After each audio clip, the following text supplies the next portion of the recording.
Ladies and gentlemen, welcome to the Picture of Success podcast, a show where we speak to outstanding mid career professionals who are on their way to making their mark by pursuing their passion and purpose. And in today's show, we'll be diving into their dreams and their picture of success and the journey and the process they go through to achieve clarity to propel their dreams forward. And today in this show, I have Asrif Yusof. Asrif here is a learning and development practitioner and a researcher with 15 years experience in the energy sector. Throughout his career, he has held various roles in strategic planning, business development, and brand communication. Now, what's impressive with Asrif is apart from holding a bachelor's degree in industrial engineering from Northwestern University, he holds a master's in social innovation degree from Cambridge University and an MBA from Imperial College, London. And in true spirit of a lifelong learner, he is currently doing his doctorate at Durham University. So, ladies and gentlemen, please welcome Asrif. Asrif, welcome to the show. Welcome, Yazid. Thanks a lot for having me. Excited to be in this conversation with you. I Thanks a am lot. excited to be having a conversation with you as well. So, Asrif, tell me, you have such a impressive background and career. Can you tell me more about yourself for the audience to understand who you are? Yeah. Thanks again, Yazid, for having me. No worries. I'm turning 40 in a year's time. Wow, Uh, that's a big father milestone. of father of two girls who keep me busy. I've been working in the energy sector for about 15 years in the roles that Yazid had mentioned earlier. And outside of work, I enjoy studying. I used to not enjoy it. When I was supposed to enjoy it, I did not enjoy it. Now at an old age, I enjoy reading and trying to dive into specific subjects that I'm interested in. I played a bit of music, play a bit of sports, not very well, but I do enjoy it. Again, you don't have to be good at it. As long as you enjoy it, that's all that matters, right? I enjoy traveling and writing as well, although we have not been traveling much. Although I've been trying to go to the destinations that's not too far from us, which is still a plenty here in Malaysia, right? So in a nutshell, that's me. Right. Seems like you have passion, and from the way I see it, if we force things when you are forced to study, doesn't feel great, right? But with Yeah. your credentials, I believe you pursue your studies because of your passion itself, right? So that's an impressive thing that you have in your credentials, right? You have about just in your mid-30s, right? Towards late 30s, you have two master's degrees and now pursuing a PhD. And all this actually while working full time in your work, right? And that must not have not been easy, right? And it takes a lot of grit and guts and also passion to be a lifelong learner, right? And I was wondering, right? How did you actually come into realization of this passion of yours? Yeah. So I was mentioning earlier when I was supposed to enjoy studying, I did not. So I did not do too well as an undergraduate in college. I was a bit younger, having too much fun. So, but I have nothing else to blame, no one else to blame but myself. It was entirely on me. But I did manage to graduate, came home and started working, right? In the first 6-7 years of working, however, I began to feel a sense of monotony in working. Come to work at 9, go back at 5. It's the same thing every day. Like a robot, right there. Yeah, like a robot. And I made a vow on my graduation day, and I said to myself that I would never go back into the classroom again. I would never touch a textbook again. Oh I would never man, anywhere near a university campus, right? But 6, 7 years down the road, when I was working, I felt a need to break the monotony of working life. And I said to myself that I wanted to challenge myself, right? So when you want to challenge yourself, you do things that you are afraid of. And my fear at the time, again, is going back to a classroom setting, doing exams and all of that. So I decided at the age of 32 that I wanted to go back to school. Right. Yeah.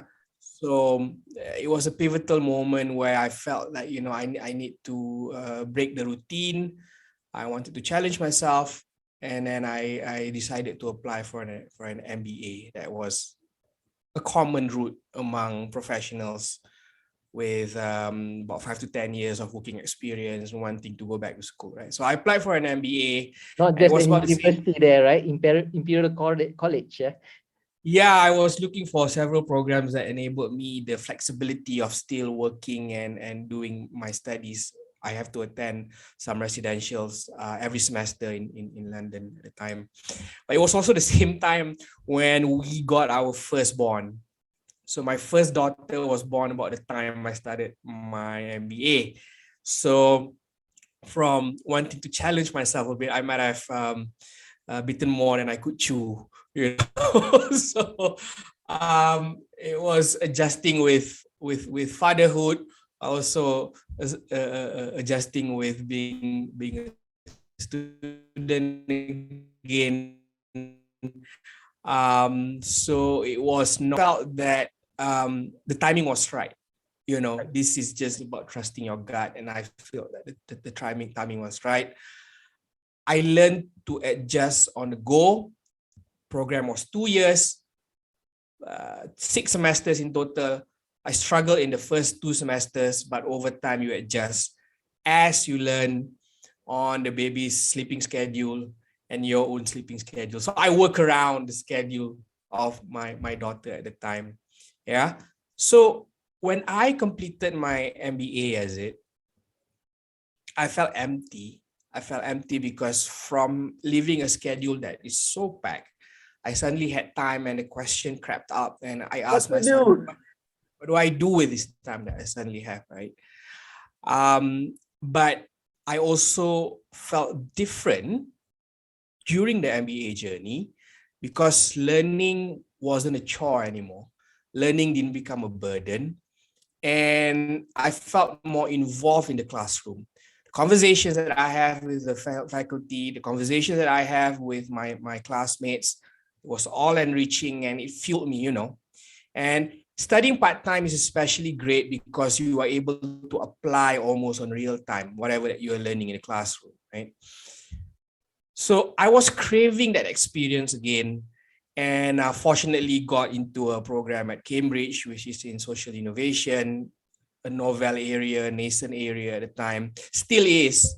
It's still a multidisciplinary subject that is at the juncture of social science and a bit of liberal arts, a bit of the humanities, and some hard sciences if you look into the statistics of it, right?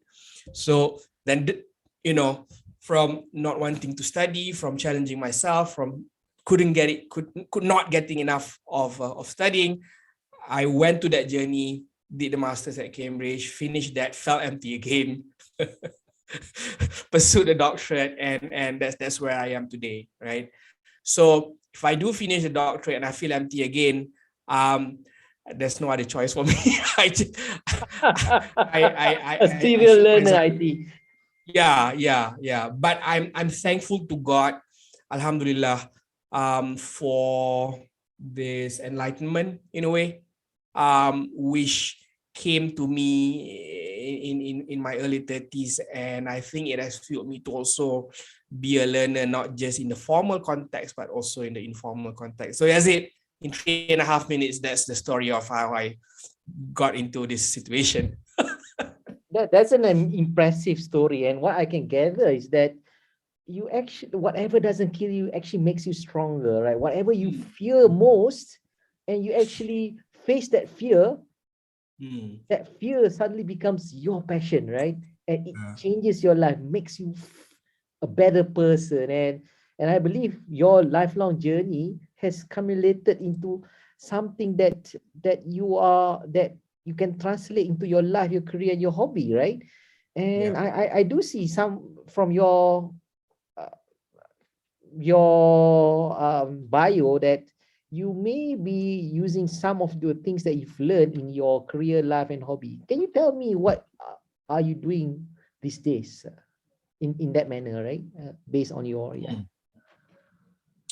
So as I said earlier, the beauty of being a part-time student is that you're able to apply whatever you're learning in real time. So which is also a form of experimentation, right? You're testing yourself if whether you're truly understanding what you're studying in the classroom, right? So when I was doing my MBA, one subject that I really appreciate is corporate finance because I know nothing about it, right? So whenever I'm in a conversation with my colleagues from finance, I struggled to understand the terms that they were using and so forth. Now, you can learn all those things on the job. You can learn all those things informally. It's all on the internet. And I did try to do that as well, right? Nice, final. But yeah, but I lack discipline. I'm a person who lacked discipline back then and even now. Failed in my diet so many times, failed in my exercising routine so many times. But going back to this matter, so I think the formal learning gave me structure so that I'm learning in a properly orchestrated manner. So in the subject of corporate finance, for example, when I was doing my MBA, it was sequenced in a way that it was intended to be learned, right? So when I go back to the office and learning in the process of learning on the job from my colleagues, I could make better sense of the conversations that happen in the meeting room, right? So that's one part of it. So now, putting theory to practice has been the driver, the motivation for me after I graduated with the MBA, because when I went with the Masters in Social Innovation, that's a form of specialization there, right? You zoom into a subject and you go into the field of research. But what I struggled with at the time is academic writing, because if you read in the journals versus in the way that you're reading in magazines, articles in magazines, the way that they're written are vastly different. And the way that they are consumed is also different, right? So, going into the intersection of corporate and also academia has enabled me to then truly appreciate what both world brings to me in becoming a wholesome leader, right? So I think the idea of putting theory to practice is something that fuels me to keep on wanting to learn. But I think more important than that is how it humbles me when you are in a process of learning. The more you know, the more you don't know, right? The more you try to go into new areas, the greater awareness you have over how vast the sphere of knowledge, the sphere of ilmu is, right? So it humbles me, and I whenever I'm in the workplace, I'm always in a learning mode, whereby if it's from my team member, it's from my peer, or even if from my supervisors, I'm always in a learning mode and in trying to always appreciate what others bring into the classroom, right? So knowledge and theory to practice is one angle, and anybody can go through that journey. But more importantly, I think the learning mindset that it has instilled on me, and also the level of humility that it enables you to reach is the value that I think that not many people could see in the process of learning, right?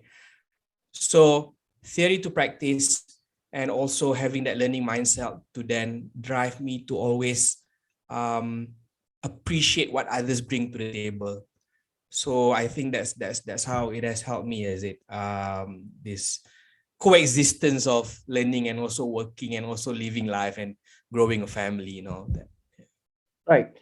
So I guess that experience of learning from others learning from the theory and the practice has definitely impacted you on your career trajectory, on your personal trajectory, right?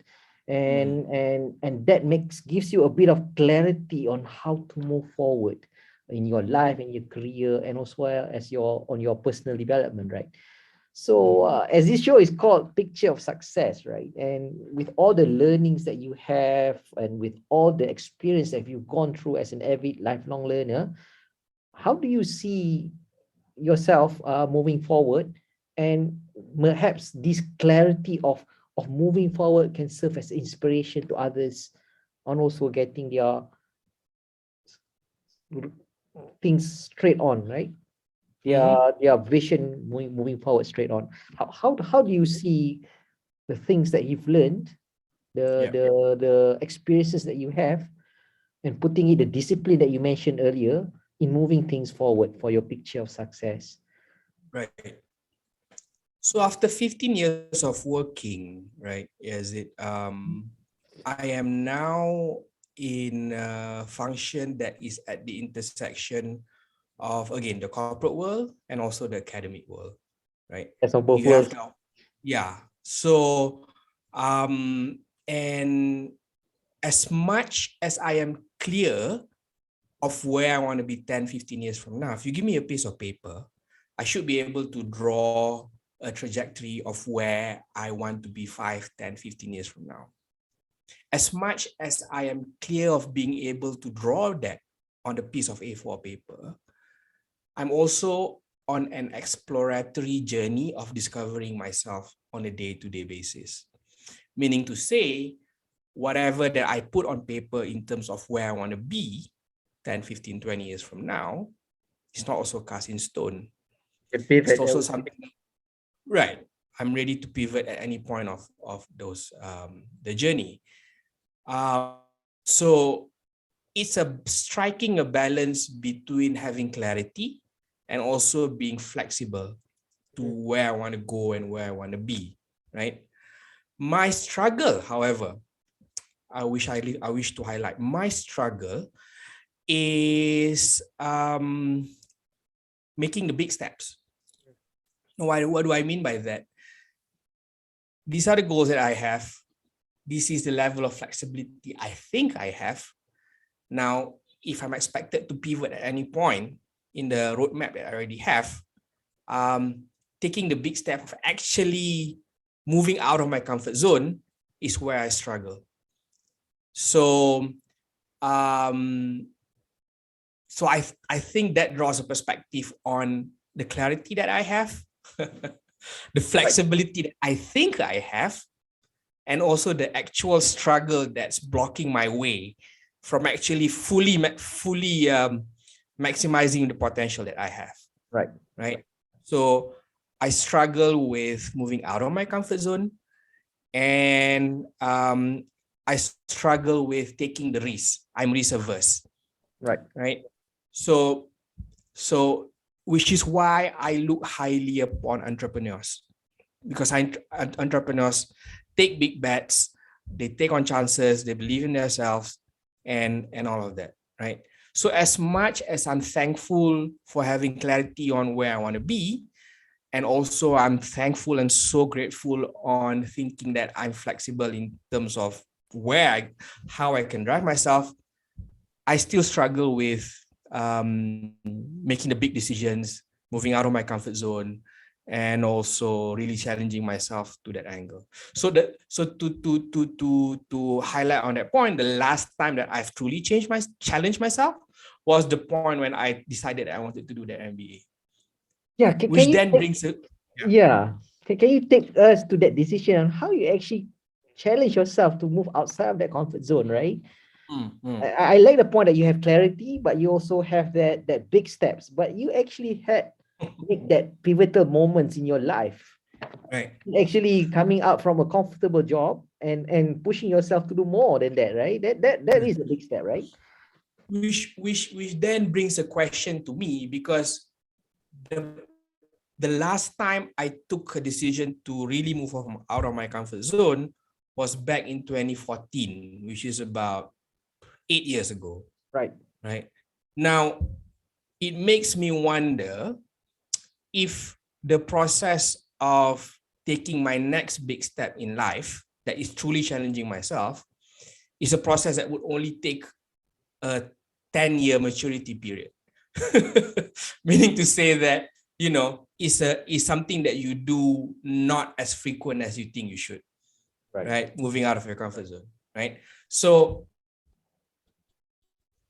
the decision process that I took back then in 2014, 2015 is thinking that time will not wait for me, number one. Number two, I was relatively new in the organization. So if I fail, the impact on the domino effect would not be as severe. And number three, I felt that I still have that bit of capacity on top of everything that I was doing in life. Again, that was before the baby came, right? So those are the three what? I hear you with the baby. Yeah. So those were the three considerations that I had at the time. And then when I decided to take the plunge, I went ahead and applied to a few programs. And that was it. That's it. But then again, as I said earlier, it has been 8 years since I made that kind of decision. Now I wonder when the next one would come. Would it be in 2 years' time or so? So our journey in this life is different. That's mine. Yours might be more frequent because you are braver than me, because you take risks a bit more, right? But then again, which is why I look up to entrepreneurs, because as business people, small businesses or medium size, they take chances and they really take big bets, right? So, but I don't think one is better than the other, or one is right or one is wrong. Definitely not. It's just life how we do it. And yeah, it's life choices. And which is why I try to learn from others, from how their own decision-making process takes place. Yeah. I'm actually inspired to actually do this podcast because of your channel. Can you you actually step out right outside the comfort zone, and let's talk more about what channel that you have, Staying on the Course. What's that all about? Yeah. It's a long story. Okay. So I've been doing this work and study thing for almost 10 years now, right? And over the period, I received a lot of questions, WhatsApp, SMS, Facebook message, asking me about application, selecting universities and everything, right? I grew tired of repeating myself whenever those questions came. And then I compiled everything and it became a blog. It became a blog at asrif.org, easy URL. You go to this website. I've written everything there. Just find whatever you need. But it's there, right? Right. Now, from FAQs, it became a 30,000 word document. Ooh. And it has grown into a 40,000 word document on that blog, right? But nobody blogs it anymore these days. Nobody goes to blog. Everybody's just reading it on social media, right? So that content, the textual content, will be published by April, May of this year, inshallah, into a book, right? So in preparation of that book coming out, I need to also build an audience. So the impetus for the YouTube channel, Staying the Course, Navigating the Challenges of Part-Time Study, which is also the title of my book, is two-pronged. Number one, I need to build an audience because nobody knows me. Number two, I don't want the story to only be mine. Right. Not the story in the book, but the story that goes out to people. Right? You are a collector of stories. You learn from others, and I like about that, right? Exactly. So you have your own lifelong learning stories, and the 20 guests that I have on the show so far have their own stories. So their stories will not go into my book. It will remain on the YouTube channel. But I think there's value in bringing it out there because myself, when I was contemplating on going back to school 8 years ago, I had those questions myself, right? So why not compile these stories together, narrate and curate it in a manner of a YouTube channel that's easily accessible and most importantly free, and put it out there for the consumption of everyone else who have the same question. Now, the niche might be small, might be medium. It's not too big. The niche is quite smallish, right? But I believe that as a Muslim, it is a form of paying it forward and Sharing of a knowledge, form of right? sharing of knowledge. Mm. And I live by the teachings of our Prophet in saying that if you leave the world with useful knowledge left behind and people put it to practice, inshallah, there will be benefits for you in the hereafter, right? So those are the motivations for me. Building a platform for my book is a commercial angle of it, but I think it has grown into a bigger purpose to where it is now, Yazid. And I think the way that you have carried your message through your channel has also inspired me to start the channel, because there are many mediums today, many platforms today for people to communicate. YouTube is visual, it connects emotionally, and as I said earlier, it's easily accessible and it's free on your phone. So it's an easy decision to make, but the follow-through effort is quite extensive. But the most important thing, again, I'm having fun, I'm enjoying it. Like, That's the most conversation. important thing. Yeah. Sounds like you are actually thinking and doing things like an entrepreneur, right? You are talking about a market, you are talking about commercializing what you are, what knowledge that you have and so forth, building an audience. That's a true entrepreneur, Asrif. Thank you. um, right. So Asrif, this has been a great interview session, but I have just this one last question. Now, if you have a choice to put your words on the billboard for you to be inspiring others, what would that be?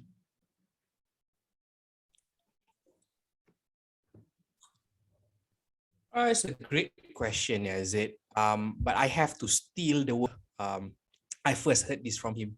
He might have gotten it somewhere else, but the billboard would just say, all you need in life are empathy and curiosity.